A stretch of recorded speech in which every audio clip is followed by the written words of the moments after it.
आदिवासी विकास विभागाच्या वतीने वीरांगणा राणी दुर्गावती आदिवासी महिला सक्षमीकरण मेळावा आयोजित करण्यात आला। या मेळाव्यात केंद्रीय मंत्री नितीन गडकरी, आदिवासी मंत्री अशोक उईके, राज्यमंत्री आशिष जयस्वाल यांनी हजेरी लावली।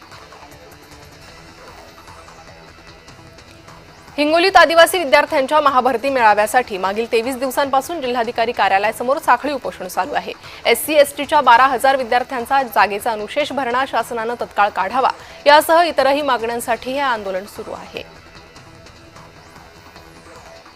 जागतिक आदिवासी दिनानिमित्ताने धुळे शहरातील आदिवासी मुलामुलींच्या वसतिगृहातील विद्यार्थ्यांनी जनजागृती रॅली काढली।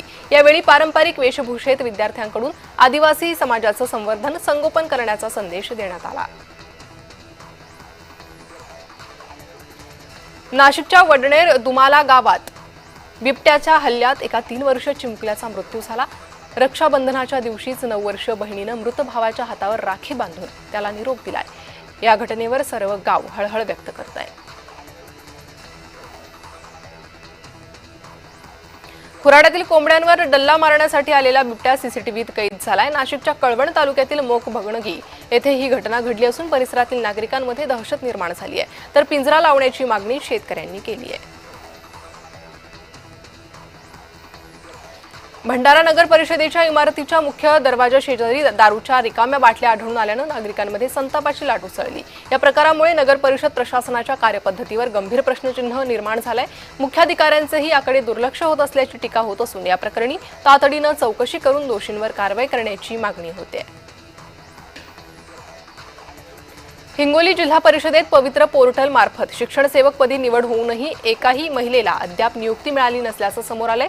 शीतल गोरे असं या निवड झालेल्या महिलेचं नाव असून मागील 5 महिन्यांपासून जिल्हा परिषदेत चक्रा मारत असल्याचं त्यांनी सांगितलंय। बारामतीत ट्रेनिंग विमानाच्या लँडिंग वेळी अपघात झाला। लँडिंग गिअर बाहेर आल्याने अपघात झाला असून पायलट सुरक्षित आहे। 7 दिवसांपूर्वीच विमान ट्रेनिंग कंपनीने केंद्रीय राज्यमंत्री मुरलीधर मोहोळ यांच्याकडे तक्रार केली होती। नाशिकच्या मनमाड परिसरात मका पिकावर किडीचा प्रादुर्भाव पाहायला मिळतोय, त्यामुळे शेतकऱ्यांवर महागडे औषध फवारण्याची वेळ आली असून युरिया देखील मिळत नसल्याने शेतकरी त्रस्त झालेत। धाराशिवमधील भूम तालुक्यातील गिरवली चांदवड रस्त्यावर पवनचक्कीचे पोल उभे करण्यात आल्याने शेतकऱ्यांची मोठी गैरसोय होते। हे पोल हटवण्यात यावेत अशी मागणी उपोषणकर्त्या शेतकऱ्यांकडून करण्यात आली आहे। या मागणीसाठी शेतकरी गेल्या 4 दिवसांपासून उपोषण करत आहेत। नांदेडमधील सहस्त्रकुंड जलविद्युत प्रकल्पाविरोधात शेतकरी आक्रमक झाले। हिमायतनगर तालुक्यातील सिरपल्ली येथे एल्गार महासभा घेऊन शेतकऱ्यांनी विरोध दर्शवलाय। शासनाने नांदेडच्या किनवट तालुक्यातील पैनगंगा नदीवर या जलविद्युत प्रकल्पाला मंजुरी दिल्यानंतर शेतकरी आक्रमक झाले। मनमाड येवला रोडवर खड्ड्यांमुळे ट्रक पलटी झालाय। मागील गाडीवर असलेल्या नागरिकांनी या अपघाताचा लाईव्ह व्हिडिओ काढला। या अपघातात कोणाला दुखापत झालेली नाही, मात्र या रोडवर खड्डे असल्याने हे खड्डे त्वरित बुजवावे अशी मागणी नागरिक करतायत। पालघरमध्ये जागतिक आदिवासी दिनाचा उत्साह पाहायला मिळालाय। ठिकठिकाणी मोठ्या उत्साहात आदिवासी पारंपरिक वेशभूषेत आदिवासींनी आपली पारंपरिक वाद्य आणि नृत्य सादर केले। यावेळी आमदार विनोद निकोले यांनी तारण वाद्याच्या तालावर ठेका धरला।